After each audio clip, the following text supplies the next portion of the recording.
Bismillahirrahmanirrahim. Assalamualaikum warahmatullahi wabarakatuh dan salam sejahtera.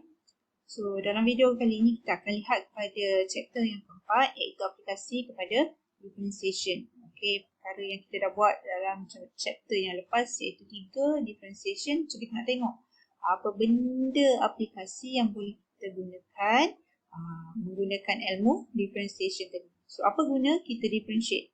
So, dalam chapter 4 ni kita akan rangkumkan kepada 4 subtopik.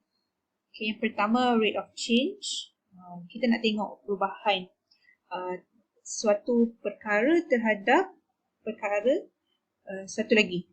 So, apa perubahan X terhadap Y ataupun apa perubahan Y terhadap nilai X. So, value tu kita nak tengok daripada differentiation. So, kita boleh tengok perkadaran tersebut positif ataupun negatif. Kemudian dalam subtopik yang kedua kita akan tengok related rate of change. Dia berkaitan dengan rate of change ke atas ini, tapi dia menggunakan beberapa maklumat yang kita kena cari dulu baru kita dapat rate of change. Okay. Yang ketiga dan paling remeh sekali iaitu maximum dan minimum problem. Dan daripada maximum dan minimum problem ini kita boleh lakarkan graf. Okay, lebih kurang macam bab 1, tapi dia lebih spesifik. Grafnya lebih cantik. Kemudian yang keempat kita ada L'Hopital rule. L'Hopital ni nama orang, bukan hospital, tapi nama orang, L'Hopital. Okay. L'Hopital ini dia telah memudahkan cara untuk mencari derivatif kepada sesuatu fungsi yang kompleks. So, kita akan guna L'Hopital rule. Ini mudah sekali lah. Okay. Dalam bab ni memang kita akan tengok aplikasi kepada differentiation. So, yang pertama ialah rate of change. Okay. Kita nak tengok perubahan dua variable. Okay. Macam mana dia berkait antara satu sama lain. Bila A berubah, apakah yang terjadi kepada B? Okay, contoh kat sini kita ada A.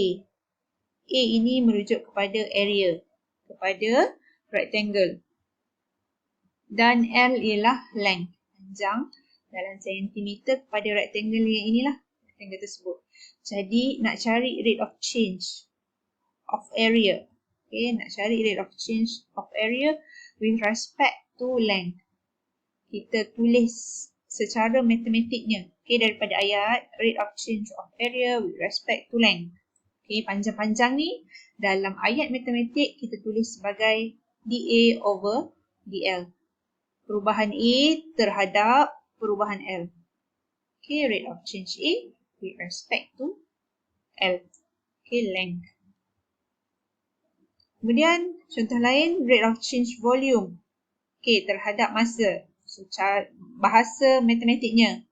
Notation kepada ayat yang panjang-panjang ini. So, kita tulis hanya sebagai dV over dt. Perubahan V terhadap masa. Del V over, bukan del. dV over dt. Okay. So, P price, nak tengok perubahan price terhadap masa. Okay, so bahasa panjang ini kita boleh tuliskan sebagai P over dt. Perubahan price terhadap masa. Okay. Contoh dekat sini kita ada square sama panjang. So, kita nak tengok perubahan perimeter terhadap panjang dan juga lebar dia. Square ni. Okay, so perimeter ialah 4x. Jadi, rate of change kepada perimeter terhadap panjang ataupun lebar square ini ialah dp over dx. So, dp over dx hanya bezakan 4x ini akan dapat 4.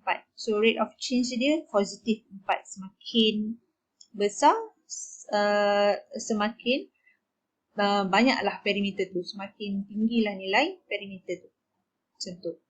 So, kat sini, okay, saya nak tekankan perubahan P terhadap X, okay, bergantung kepada formula yang kita gunakan, kita definisikan. So, length tadi kita definisikan sebagai X. Sekiranya length square kita kita definisikan sebagai L.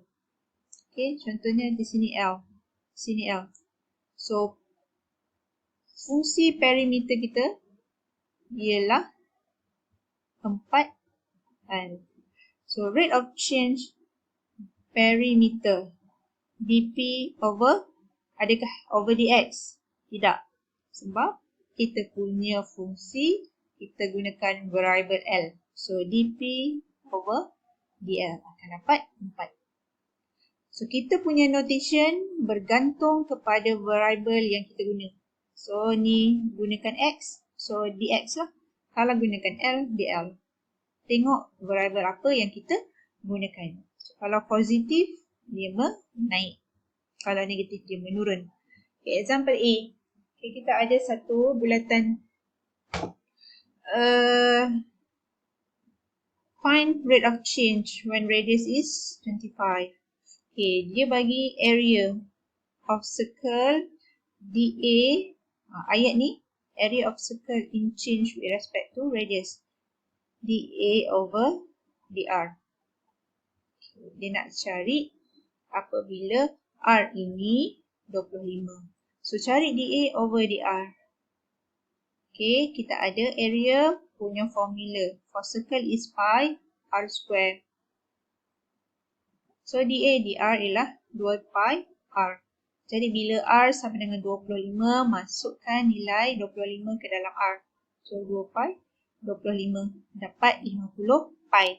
So, bila radius itu 25 cm panjangnya, jadi area of circle dia mengembang pada kadar 50 pi cm.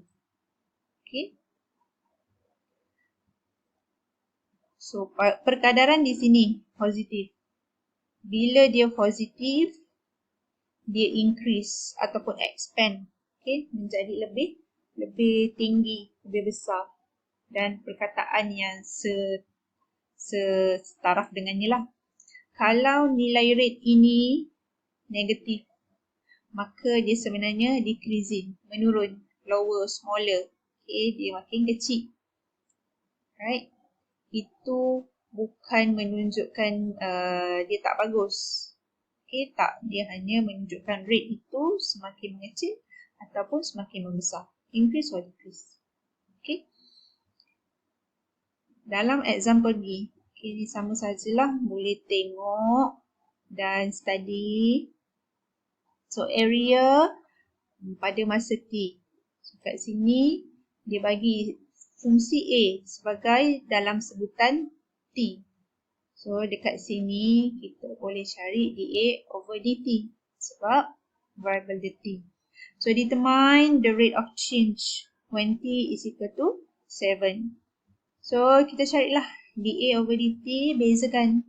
Dapat 2 kali 4, 8T. Tambah, bezakan T dapat 1. Okay, ini kita punya derivatif.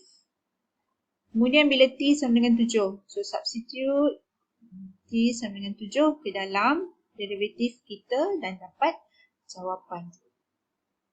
So, tuliskan conclusion dah. Jadi, bila T sama dengan 7, so area is expanding at the rate of 57. Tak ada unit pun tak apa. So, ni nak tulis expanding ke increasing ke. So, yang penting dia menunjukkan kepada keadaan yang positif tu lah. Okay. Okay, example C lebih kurang lah dengan B. Okay. D pun sama. Okay, yang D ni lebih kurang. Cuma dia twist sedikit soalan. Okay, dia ada length, ada satu rope berpanjangan dalam ukuran L cm pada masa T. Okay, saat T diberikan sebagai fungsi L sama dengan yang ini. Okay, dia nak cari nilai T bila length itu increase, length of rope itu increase pada rate 4 cm dan juga pada rate 3 cm. So, bila berkaitan dengan rate, So kita akan cari dl over dt. So cari dl over dt dan samakan dia dengan 4. Sebab dia bagi tahu bahawa rate itu ialah 4. Okay, untuk A dan B sama solution dia, cuma kita gantikan nilai T itu berbeza. Okay, kita tak ganti nilai T. Kita gantikan dl over dt itu dengan rate yang diberikan. So rate kita boleh cari dl over dt. So bezakan yang ini dapat T kuasa 2 tolak 4. So samakanlah. Sebab kata rate itu sama dengan 4. So kita samakan kita punya hasil derivatif dengan 4. So dapat T sama dengan 2.83 saat. Begitu juga dengan B. So kita samakan dengan negatif 3. So T ialah dapat pada saat yang pertama lagi, dia punya rate ialah negatif 3. Okay, nanti boleh cuba example E. Hasil jawapan dia ialah 36 pi. Kalau ada unit cm padu over T saat. Okay, dalam example F, kita ada satu circle dengan radius R dan time T. Dia minta cari rate of change kepada circle ini bila T sama dengan 3. Jadi bila berkaitan rate of change, perubahan radius terhadap masa. So kita ada R sama dengan 13 tolak 2T. Ini diberi fungsi ini diberi. Dan dia bagi time untuk perkadaran ini hanya daripada T sama dengan 0 dan sehingga T sama dengan 6. Okay, rate of change kita tahu kita perlu cari dr over dt. So bila kita bezakan fungsi R ini, kita akan dapat negatif 2. So dia nak rate of change bila T sama dengan 3. So bila T sama dengan 3, so kita tak ada T kat sini. Tak boleh nak substitute. Maka rate of change kekal dengan negatif 2. So dia nak cakap kat sini bahawa rate of change kepada perubahan radius terhadap masa bagi bulatan ini tidak berubah, constant, kekal sama pada permulaan iaitu T sama dengan 0 sehinggalah T sama dengan 6. So mana-mana point, mana-mana T lah, bila kita substitute, kita tetap akan dapat negatif 2 sebagai perkadaran radius terhadap masa.